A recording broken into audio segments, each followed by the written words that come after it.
നമ്മൾ ഇന്ന് പഠിക്കാൻ പോകുന്ന അടുത്ത ഫാർമക്കോളജിയിലെ നെക്സ്റ്റ് ടോപ്പിക് നമ്പർ 3 ആണ് ജനറൽ അനസ്തറ്റിക്സ്.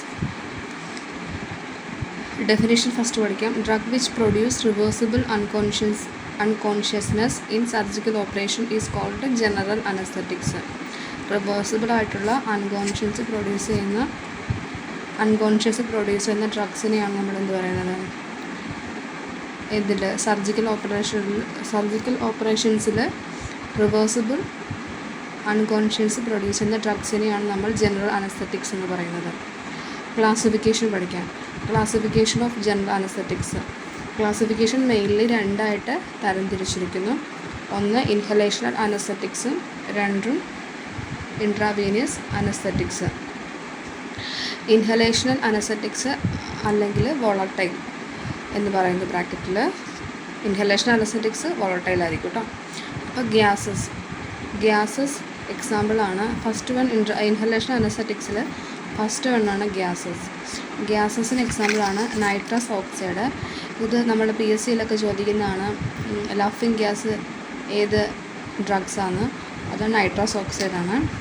അപ്പം ഗ്യാസസിൽ first one nitrous oxide, second one cyclopropane. Next ഇൻഹലേഷനിൽ നെക്സ്റ്റ് വണ്ണാണ് വോളട്ടൈൽ ലിക്വിഡ്സ്. അതിന് എക്സാമ്പിളാണ് halothane, enflurane, isoflurane, desflurane, sevoflurane, ethyl ether, trichloroethylene. ഇതാണ് വോളട്ടൈൽ ലിക്വിഡ്സിൽ പെടുന്ന ഡ്രഗ്സ്. നെക്സ്റ്റ് നമ്മൾ പറഞ്ഞിരുന്നു മെയിനായിട്ട് ജനറൽ അനസ്തറ്റിക്സ് രണ്ടായിട്ട് ക്ലാസിഫൈ ചെയ്തിരിക്കുന്നു. ഒന്ന് ഇൻഹലേഷണൽ അനസ്തറ്റിക്സ്, രണ്ട് ഇൻട്രാവീനസ്. സെക്കൻഡ് വണ്ണാണ് ഇൻട്രാവീനസ് അനസ്തറ്റിക്സ്. ഇൻട്രാവീനസ് അനസ്തറ്റിക്സ് അത് നോൺ വോളട്ടൈൽ ആയിരിക്കും. അതിൽ ഫസ്റ്റ് വണ്ണാണ് അൾട്രാ ഷോർട്ട് ആക്ടിങ് ബാർബിറ്റുറേറ്റ്സ്. എക്സാമ്പിളാണ് thiopentone sodium and methohexitone sodium. രണ്ടാമത്തെ B കാറ്റഗറിയിലുള്ളതാണ്. ഇതിൽ ഇൻട്രാവീനസ് അനസ്തറ്റിക്സിൽ രണ്ടാമത്തെ Bയിലാണുള്ളതാണ് നോൺ ബാർബിറ്റുറേറ്റ്സ്. അത് കുറച്ചായിട്ട് ക്ലാസിഫൈ ചെയ്തിട്ടുണ്ട്. അതിൽ ഫസ്റ്റ് വണ്ണാണ് ഫെൻസൈക്ലിഡിൻ ഡെറിവേറ്റീവ്സ്. അതിന് എക്സാമ്പിളാണ് കീറ്റമിൻ. ബെൻസോ ഡൈസെപ്പിൻസിന് എക്സാമ്പിളാണ് ഡയസെപ്പാം, ലോറസെപ്പാം, മിഡസോളം. ഫീനൈൽ സൈക്ലിഡിൻ ഡെറിവേറ്റീവ്സ് ആണ് പ്രൊപ്പോഫോള്. ആൽഫ-2 അഡ്രെനർജിക് അഗോണിസ്റ്റ് ആണ് ക്ലോനിഡിൻ.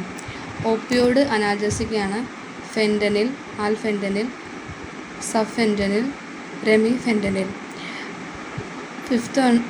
സിക്സ്ത് വണ്ണാണ് ന്യൂറോലെപ്റ്റ് അനാൽജസിയ.